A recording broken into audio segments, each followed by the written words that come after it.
সকলো কাহিনী খবৰত নাথাকে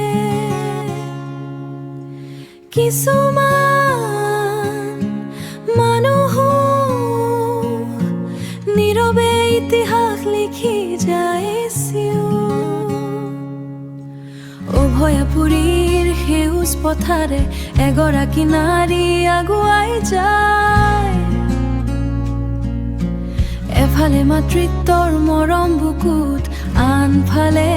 বিদ্যালয়ৰ দায় কোলাত সন্তানৰ সপোন লৈ হাতত বহীৰ পৃষ্ঠা ধৰে নিজৰ সুখবোৰ এৰি থৈ শিশুৰ ভৱিষ্যত গঢ়ি ফুৰে ক্লান্তি আহে তথাপিও হাঁহি মানা নহয় কাৰণ তাই জানে শিক্ষা মানেই পোহৰৰ পৰিচয় তাই এগৰাকী শিক্ষয়িত্ৰী মমতাৰ অন্য